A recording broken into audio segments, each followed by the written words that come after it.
Whether you agree with Michel's view of divine origin or not, you have to admit there are quite a few traces of humanity in a lot of pantheons, mostly in the way they misbehave.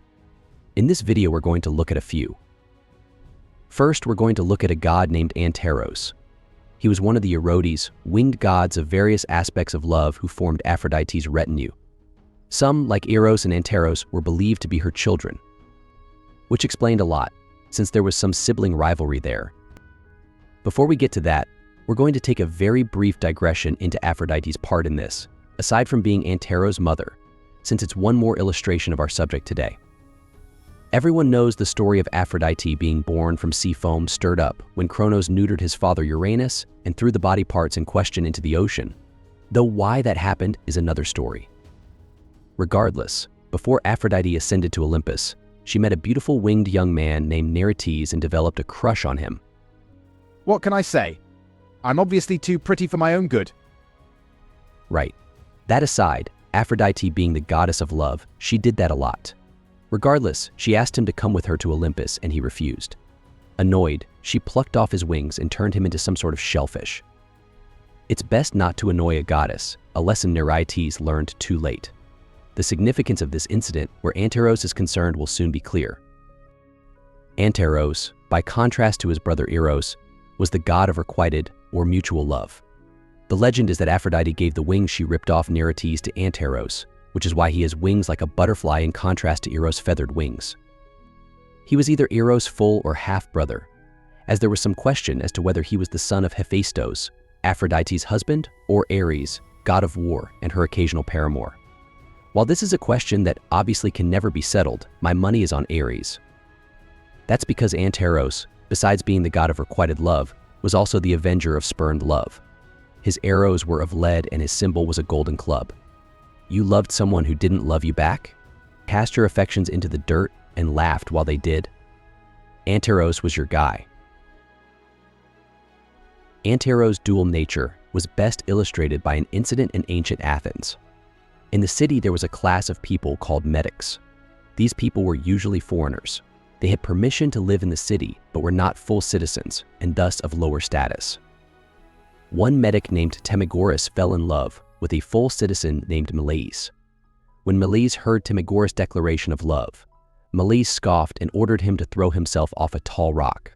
Timagoras, broken and in despair, did so and died.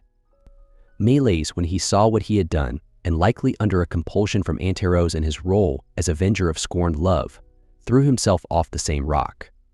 Or possibly it was overwhelming grief and contrition. Possibly. The medics, on the other hand, soon after raised an altar to Anteros in commemoration of the event. They knew who had avenged Timagoras. I was just doing my job. Now ask Mom where she got these wings. Good point. Out of all the gods we've already mentioned, Aphrodite, Ares, Uranus, and Kronos, Anteros and Eros were the only two not misbehaving, at least by mortal standards. While I haven't mentioned Helios the sun god before now, I'm throwing him in the former group just for being a bit of a tattletale. Likewise for Hephaestos, since I know what he did when he finally caught his wife with Ares. All things considered, he showed considerable restraint, but I wouldn't call it exactly mature behavior. So, and to be fair, we'll cover it. The trouble started long before, but the scubalon really hit the fan when the sun god Helios spotted Ares and Aphrodite meeting in secret and passed the word to Hephaestos. The god of smiths probably wasn't really surprised. Being married to the goddess of love did have its drawbacks. Regardless, he clearly felt he had to take action, and this is what he did. Hephaestos crafted an unbreakable magic net in his forge, concealed it over their bed, and let it be known he would be away for a while. As soon as Aphrodite and Ares thought the coast was clear, they jumped into the sack together, the net came down, and they were trapped. Hephaestus summoned the other gods and let them all get a good laugh at the humiliated lovers. It's amazing Anteros didn't get involved at this point, but after all, Aphrodite was his mother, even if he could never be sure who his father was. You just had to bring that painful subject up again, didn't you? Sorry about that. To make it up to you, we'll talk about something more appropriately symbolic and less, human-like behavior.